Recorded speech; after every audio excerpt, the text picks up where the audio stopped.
Hey, you guys, so sorry about the webinar. So what we're going to do is we're going to just re-record it, and we're going to post it, and then hopefully this will meet all your needs. But if you have any questions or comments, please email us or put them on Facebook Leaders page, and we promise that we're going to respond to everyone's question. Again, so sorry. So we're going to dive in, and today we're talking about how do we combine marriage and parenting strategy. Like, how do we put those two things together? Church leaders have been asking us that for a real long time, and so we were like, okay, we need to have a better answer than what we've been doing, and we know that it's so important. And here's why. I'm going to give you some stats, and if you've been around Orange for a while, or if you've ever heard me talk about marriage at Orange Conference, you will know that you'll be hard-pressed to find someone any more positive than I am about marriage. But I think we can't be naive, and we've got to base everything we do on some really hard stats. I think that's part of the equation, really hard stats, but I think for us to know the full hope, the full grace, we got to know the full truth. In America, there's one divorce every 36 seconds. Half of American children will witness the breakup of their parents' marriage, and almost close to half of that will witness their parents' demise of their second marriage. And here's the one that I think is so relevant to us. It's so sobering. But we've got to be able to say it to each other with leaders, because we can't say it on Sunday morning because it's too defeating for the people that are there. 60% of children of divorce will walk away from their faith, and that's from the Journal of Scientific Study of Religion. And 60%, and I don't think anyone's talking about this. Even when we were preparing for this webinar, we were preparing to talk about this before, we were like, do we even tell that? Because it's so defeating. Do we need to say that? And finally we're like, we have to. If people are going to the doctor, they want to know the whole truth. And then we can get really excited about the treatments, but we got to really know what we're dealing with. And what we're dealing with is we want to help kids have a tight relationship with Jesus. We have to know that their parents' marriage is going to have great impact on that. But here's the great thing with all these stats, and this is from a sociologist, that lives in the quote-unquote the real world. He said something very positive when it comes to stats, and that's what I want to transition us with a little bit here, is what do we do with all those tough stats? He says this. He says divorce stats represent all marriages and have absolutely nothing to do with individual marriages. Don't you love that? Divorce stats represent all marriages and have absolutely nothing to do with individual marriages. Then he says our own chances depend on our own situations, especially the way we approach marriage. That is great news for us, because all of us that work in the marriage ministry space, what are we talking about all the time? That we want them to approach marriage in a different way, that we want them to approach marriage God's way. And so sociologist who's got nothing to gain here is saying, you know what, you should know, don't be overwhelmed by stats. It's all about how you approach this thing. And here's the other great news. We say it this way, and maybe it's not as smart, but it's a little more simple, is families are not stats, families are stories. Families are not stats, families are stories, and God always is wanting to tell a story of redemption. And all these stats, they're not about regret, they're about redemption. And that's where we want to go with this whole thing, is that, marriage really impacts the life of a kid. Marriage impacts the life of everybody in the family. But we can know that we can approach this in a positive way. And here's the thing. We don't want to be shocked by stats. We don't want to be shocked by them. We want to be impassioned into action, right? We don't want to be shocked by stats. We want to impassion into action. So what do we do with all these tough stats? Well, when it comes to divorce, this is going to be obvious, we need to prevent it. We need to do everything possible to prevent it. From premarital, of really helping people get prepared, or maybe that couple that shouldn't get married, we let them know they should not get married. From newlyweds, making sure that they're getting their marriage off to a great start, to all of us. We never want to say marriage is just for the broken or just for the people that are starting out. Focusing on marriage, having a different approach to marriage is with all of us. It's with every couple. So we need to prevent divorce. We need to help those who have experienced it. One of the things you'll find is there's a lot of great resources through divorce care. And I think that's great. I just think there needs to be as many resources when it comes to helping couples from getting into crisis in the first place. And the whole idea is, what do we do with this information, is we need to work together. And that's why we're talking about the parenting piece and the marriage piece. And I say that for somebody that leads a marriage ministry, I want to say to you, we need to do it together as a group. And that's the thing I've loved about this Facebook leaders page, if you've just joined us, is that you guys are teaching each other, you're encouraging each other, you're encouraging us, you're letting us know when there's hiccups. I mean, there's even been some technical issues, and before we could get to answer them, some of you have answered them. I've loved the spirit of how, I feel like you guys are on our team, because we're a small team, we're small staff here, and we're trying to we're trying to spin a lot of plates, and I feel like you guys kind of get that for whatever reason, and we really appreciate that because we know we can do it all better together. So that's my little side note. Thank you. Here's some good stats when it comes to what do we do with how people are seeing marriage and how marriages are impacting the world. Here's some great news about millennials. Like, we've been taught anecdotally that millennials don't care about marriage, they think it's irrelevant, and there's I guess some people that feel that way, but the stats are showing something else. Pew Research just came out with this thing that said millennials' top 2 priorities, watch this, was their top 2 priorities were they want to be great parents and they want to have a great marriage. So top the list, they want to be great parents and they want to have a great marriage. That's great news for us. And here's why. Because marriage and parenting matters to millennials, the church can matter more to millennials. Because millennials are ranking faith number 5, tied with a high-paying job. And so what we can do as a church is say, man, these millennials today, they've really got their priorities out of whack. Or you can say, wow, we've got maybe one of the best opportunities the church has had in a long time to reach non-believers or to keep people that are connecting. One staggering stat is just the amount of millennials that grew up in church who are walking away from the church. This is a great way to bring them back in. This is a great bridge into the church. So what do we do with that? All right, we talk about designing a simple strategic path that strengthens marriage and family. When we create a strategic path to encourage families and marriages, everybody's winning. Everybody in the church is winning. Just from a church standpoint, when families are healthier, when marriage is healthier, you got tithing that's healthier, your worship is healthier, people's spiritual life is way healthier, your attendance is healthier. Everybody wins. The church wins, Big C church wins, and then families are winning individually, and that's a powerful time. So we're going to talk about combining the strategy, putting those 2 things together. And sometimes the best strategy starts with, what do we need to stop doing? Is there anything you're doing that you feel like it's just taking up energy, or you're just doing it because we've always done it that way? Sometimes it's healthy. It's just to get a dry erase board and say, all right, if we had a clean slate, in fact, Robert and I have been doing this a lot lately. If we had a clean slate, what would we do? So I would say, get people in the room, the marriage people, the parenting people, get in front of a dry erase board and say, okay, what do we want to do? So we want to give you some tools and some diagrams to kind of help you think through that, some structure to do that. So the first thing when you're standing in front of your dry erase board, number 1 is talk about what you want to do from a large event setting standpoint. What do you want to do in a large event? That could be Sunday morning. It could be one-night events. If you've been around married people for a while, you know we're big fans of the one-night events. Parent Q is a big fan of having a parenting event once a year. And so a lot of times, I've gotten this a lot from people. Aren't events, isn't that yesterday's thing? Aren't people, aren't millennials, they don't like things that are slick or produced? Yes, I agree with that. Millennials for sure want things to be authentic. They also want to be heard from, but it doesn't have anything to do with events. It's just the type of events. We've got to make sure we're doing the right events for them. And here's what's happening. Here's what the stats are showing. I saw this the other day, and I was just so encouraged by this. 74% of people who participated in a special event feel more connected with their faith community. 70% that people attended a special event feel more connected to their community.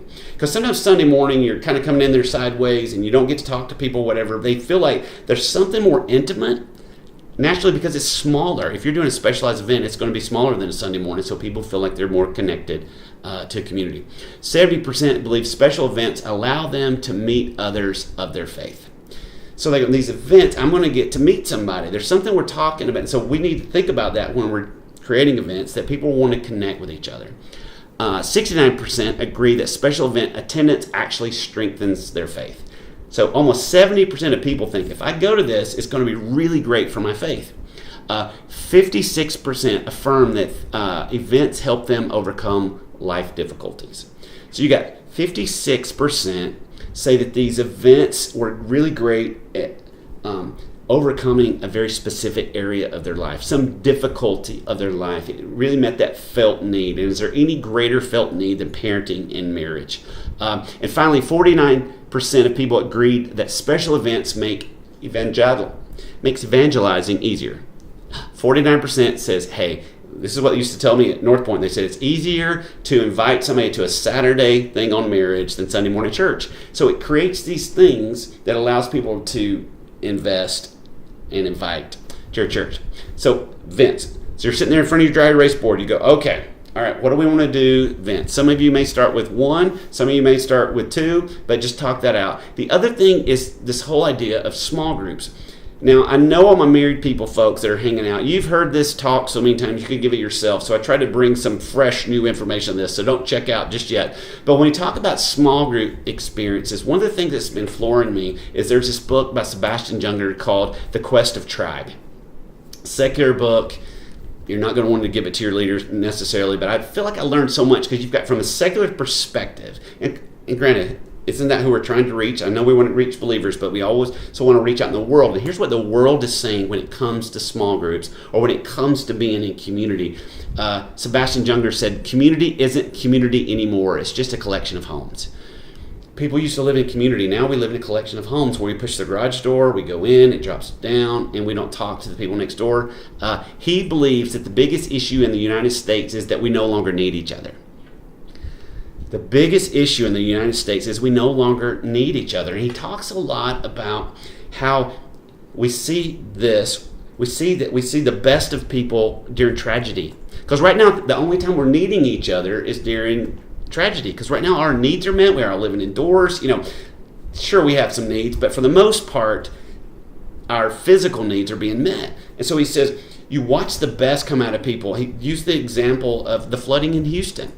Houston, you watching people come out in their boats and meet their neighbors maybe for the first time by saving their lives practically. And it brings out the best enough. After 9/11, they found that they had less suicide, less depression, less violent crimes after 9/11. You go, how could that possibly be? It was one of the biggest tragedies that we've ever experienced in our lifetime and will hopefully ever experience in our lifetime. What was that? It was because people needed each other.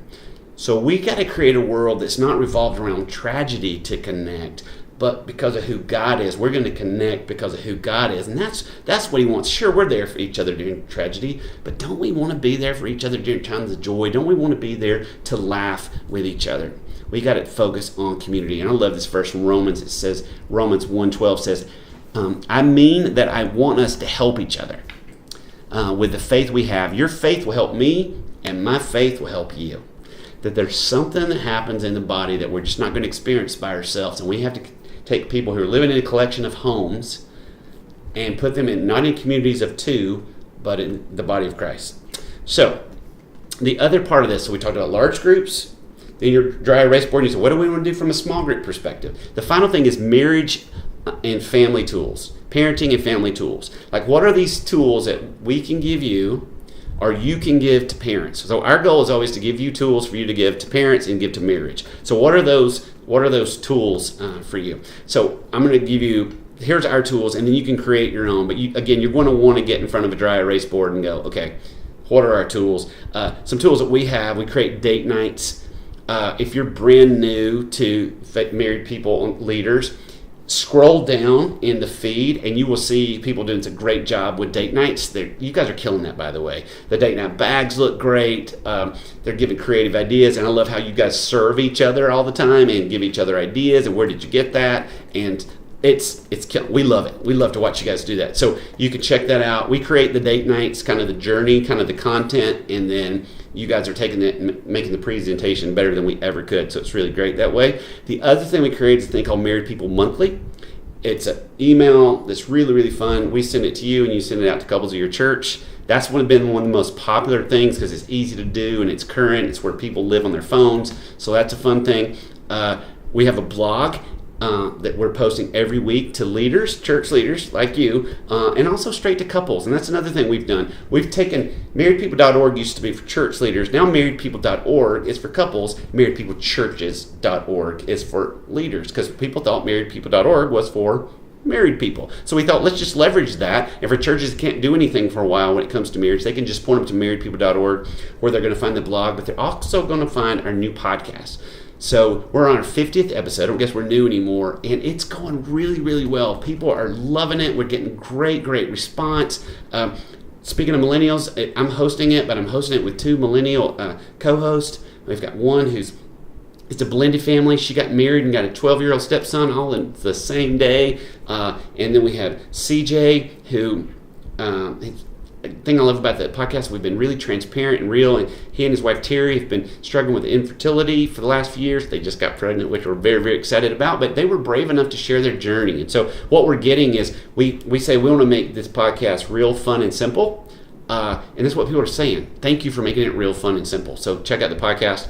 And just send people to marriedpeople.org, where they can find all the things that I just mentioned. As far as for parents, they have their tools are the Parent Q app, which is fantastic. I've got it on my phone, and I have all three of my kids, and it'll tell you like how many more weeks you have.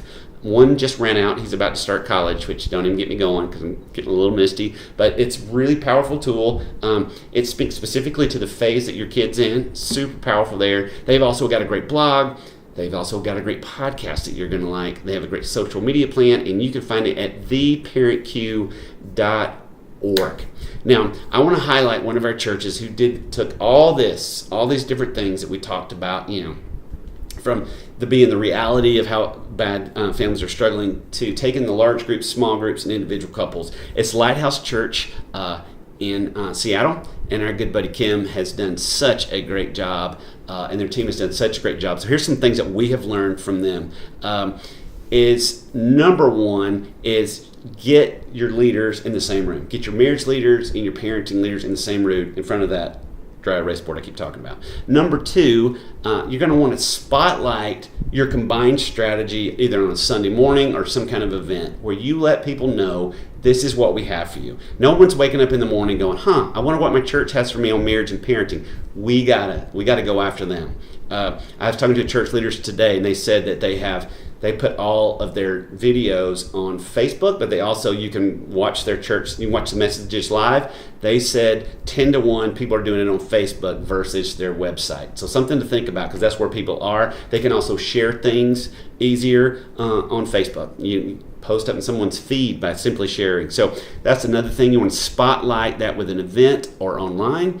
And what we've learned from them is also marriage impacts all of us. And they had a great line. They said, we are all raising future husbands and wives. So when you look, I don't have marriage, how it connects with kids. We're all raising future husbands and wives when we think about that. And here's the final thing we've learned from them. And that you guys, Kim, you guys have done such a great job in this. Is our posture is always hope. Always. It's not about regret. It's about redemption. It's not about the past. It's about moving forward. No matter what family that you're in, there is always, always, always hope. So, again, thank you for joining us for the podcast. One thing we always want to do is give you a little treat at the end for sitting through, because Captain ADHD here needs a little treat usually. If you use coupon, I'm talking like coupon. If you use your coupon code TED18, I think it's 15% off of a strategy pack. Whether you get there, we have a new starter level and we have the full enchilada. But either way, if you use TED18, that they'll give you 15% off of that.